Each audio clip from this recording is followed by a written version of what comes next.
రోజమ్మ పెట్టిన రాగి సంకటి రొయ్యల పులుసు తిని రాయలసీమను రతనాల సీమ చేస్తా అని చెప్పిన చవటవు నువ్వు కాదా అని నేను అడుగుతున్నా. నీకు జీవితం ఇచ్చి నీకు బతకడానికి నీడనిచ్చి నిన్ను ప్రజాప్రతినిధిగా చేసి తెలంగాణ ముఖ్యమంత్రిని చేసిన తెలంగాణని ఎడారిగా మార్చి వందలాది గోదావరి టీఎంసీల నీళ్లను రాయలసీమకు తరలించమని చెప్పింది నువ్వు కాదా? ఇవాళ నువ్వు సిద్ధంగా ఉన్నవా నేను అడుగుతున్న చంద్రశేఖర్ రావు గారు. నీ వంది మాగదులతో మాట్లాడించడం కాదు, నీ శనీశ్వరుడైన అల్లుడితో మాట్లాడించడం కాదు. నేను సిద్ధంగా ఉన్నా. గోదావరి బంకంచెల్ల ప్రాజెక్టు మీద నువ్వు చర్చకు రా. స్పీకర్ గారికి ప్రధాన ప్రతిపక్ష నాయకుడిగా లేఖ రాయి. శాసనసభ సమావేశాలు పెడతాం, ఎదురెదురుగా నిలబడతాం, మాట్లాడదాం. ఎవరు నిజాలు, ఎవరు జీవోలు ఇచ్చారు, ఎవరు తెలంగాణను దెబ్బతీసిండ్రో, ఎవరు నువ్వు తెలంగాణను దోక చేసిండ్రో, ఎవరు కాళేశ్వరం కడితే కూలేశ్వరమైందో చర్చ చేయడానికి నువ్వు సిద్ధంగా ఉన్నవా? ఒకరోజు గోదావరి మీద చర్చిద్దాం, రెండవ రోజు కృష్ణానది జలాల మీద చర్చిద్దాం. ఉమ్మడి రాష్ట్రానికి ఆనాడు బచావత్తు ట్రిబ్యునల్ 811 టీఎంసీలు ఏకంగా కేటాయిస్తే 811 టీఎంసీలలో తెలంగాణ రాష్ట్రం విడిపోయినప్పుడు నువ్వు పోయి చంద్రబాబు నాయుడు దగ్గర వంగి వంగి సంతకం పెట్టి 512 టీఎంసీలు ఆంధ్రప్రదేశ్ తీసుకోండి, 299 టీఎంసీలు నాకు సరిపోతాయని సంతకం పెట్టింది నువ్వు కాదా? ఇవాళ కాగితాలని శాసనసభ ముందు పెడతా, నువ్వు చర్చకు సిద్ధంగా ఉన్నవా? 10 ఏళ్లలో ఏ ఒక్కరోజు కూడా కాగితాలు రాసుకొని పంపకాలు చేసుకున్నా 299 టీఎంసీ నీళ్లు ఎన్నడూ వాడలే.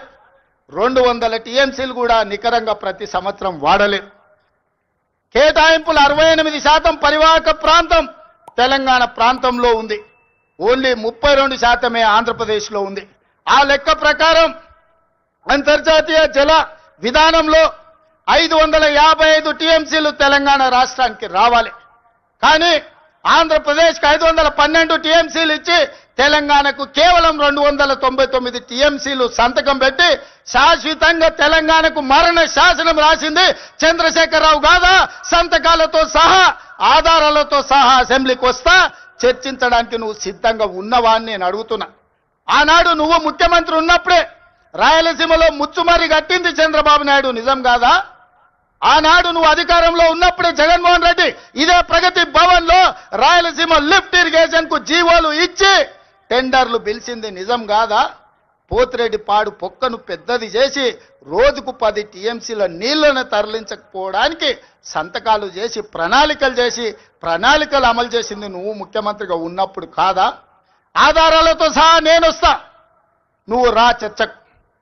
కృష్ణా నది మీద మనకు రావాల్సిన నీళ్లను శాశ్వతంగా ఆంధ్రప్రదేశ్కు తాకట్టు పెట్టి తెలంగాణ రైతాంగం మీద మరణ శాసనం రాసింది నువ్వు కాదా?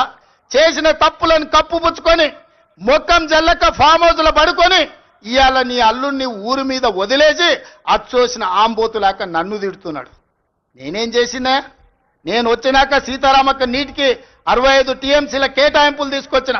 ఇవాళ సమ్మక్క సారలమ్మ ప్రాజెక్టు నీటి కేటాయింపుల కోసం మోడీతో కొట్లాడుతున్నా. నువ్వు వదిలేసిన తుమ్మిడి ఎట్టిని ఇవాళ ఎట్లయినా కట్టి ఆ తుమ్మిడి ఎట్టి ద్వారా శ్రీపాద ఎల్లంపల్లి శ్రీరామ్ సాగర్ కు నీళ్లు తెచ్చి ఈ రోజు ఉత్తర తెలంగాణను సస్యం సామలం చేయాలని నేను ప్రయత్నం చేస్తున్నా. నువ్వు ఆపేసిన పాలమూరు కావచ్చు, నువ్వు ఆపేసిన కల్వకుర్తి కావచ్చు, నువ్వు వదిలేసిన నెట్టంపాడు కావచ్చు, నువ్వు నిర్లక్ష్యం వహించిన భీమా ప్రాజెక్టులను పూర్తి చెయ్యాలని ఈ రోజు నేను నిరంతరం ప్రయత్నం చంద్రబాబు నాయుడుకు నీళ్లు ఇస్తున్నాడని దుర్మార్గమైన మాటలు మాట్లాడుతున్నాడు.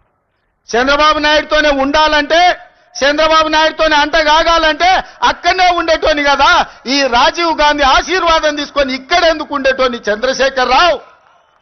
ఆనాడు సోనియమ్మ నమ్మించి కాళ్ళకు దండం పెట్టి కడుపులో తలకాయ పెట్టి నీతో చేరతాని అబద్ధాలు చెప్పి నట్టేట్లో ముంచి నడి బజార్లో మోసం చేసిన చరిత్ర నీదైతే తెలంగాణ ఇచ్చిన సోనియమ్మకు అండగా నిలబడాలి, ఆమె బిడ్డగా ఈ తెలంగాణలో ప్రజా ప్రభుత్వాన్ని తేవాలి అని చంద్రబాబు నాయుడును కాదనుకొని ఇవాళ కాంగ్రెస్ పార్టీలో చేరి ప్రజా ప్రభుత్వం రావడానికి మీ అందరితో కలిసి కదం కదం కలిపిన మిత్రులారా, ఇవాళ నేను అడుగుతున్న సూటిగా చంద్రశేఖరరావును, నిజంగా నీకు ధైర్యం ఉంటే, నీలో నీతి నిజాయితీ ఉంటే, చిత్తశుద్ధి ఉంటే గోదావరి బంకంచెర్ల గోదావరి నది జలాల మీద శాసనసభలో చర్చ పెడదాం, స్పీకర్ కు లేఖ రాయి, నువ్వు చెప్పిన తారీఖు నాడు అసెంబ్లీ పెట్టించే బాధ్యత మా శ్రీధర్ బాబు గారు తీసుకుంటారు. నువ్వు నేను చర్చ చేద్దాం. గోదావరి జలాలలో తెలంగాణకు అన్యాయం చేసింది ఎవరు? ప్రాణహిత చేవళ్లను తరలించే 1,00,000 కోట్లు దోసుకున్నది ఎవడు? ఇవాళ గోదావరి బంకంచెర్లలో 3,000 టీఎంసీ సముద్రంలో పోతున్నాయి. రాయలసీమకు తరలించమని చెప్పింది నువ్వు కాదా? 2016లో మొత్తం వివరాలతో నేను వస్తా, నువ్వు సిద్ధంగా ఉన్నవా? నువ్వు చెప్పినాకనే కదా ఉమాభారతి గారి ఆదేశాల మేరకు చంద్రబాబు నాయుడు గారు 2016లో ఆనాడు జీవో ఇచ్చిండు గోదావరి నుంచి బంకంచెర్లకు నీళ్లు తరలించడానికి. హంద్రీ నీవాకు 400 టీఎంసీలు తరలించడానికి 2016లోనే జీవో ఇచ్చిన మాట వాస్తవం కాదా? ఇవాళ నువ్వు చర్చకు సిద్ధంగా ఉన్నావా? గోదావరి జలాలను రాయలసీమకు తరలించకపోయినని దేశం ఇరిచిపెట్టిపోయినా లాక్కొని వస్తా. ఎవరిని వదిలిపెట్టేది ఉండదు. ఒక్కొక్కడికి మాత్రం సినిమా మాత్రం ఎలా చూపించానో అలా చూపిస్తామని మాత్రం చెప్తాను. ఖచ్చితంగా ఏదైతే నాటుతున్నారో, ఏదైతే ఇత్తుతున్నారో, ఇది రెండింతలు వీళ్ళకు పండే కార్యక్రమం కూడా జరుగుతుందని మాత్రం ప్రతి కార్యకర్తకు గట్టిగా చెప్పండి. ఎందుకనంటే ఈరోజు రాష్ట్ర వ్యాప్తంగా ఇదే జరుగుతూ ఉంది. ఒక్కొక్కని కథ వింటూ ఉంటే నిజంగా మనసుకు బాధ కలుగుతుంది. ఆ బాధ చెప్తా ఉన్నా. ఏదైతే మీరు ఇత్తుతూ ఉన్నారో తప్పుడు సాంప్రదాయాన్ని నాటుతూ ఉన్నారు, తప్పుడు సాంప్రదాయాన్ని మీరు చాటుతూ ఉన్నారు. ఈ సాంప్రదాయం ఒక వృక్షం అవుతుంది. మీరు ఏదైతే ఇచ్చారో అది 2 ఇంతలు వెనక్కి తిరిగి మిమ్మల్ని తన్నే పరిస్థితిలోకి ఈ వ్యవస్థ తయారవుతుంది. ఇలాంటి పరిస్థితుల మధ్య ఈరోజు మనం అంతా కూడా ఏకమై ఒకటి చెప్తా ఉన్నాం. రాబోయే రోజుల్లో గట్టిగా పోరాటం చేద్దాం.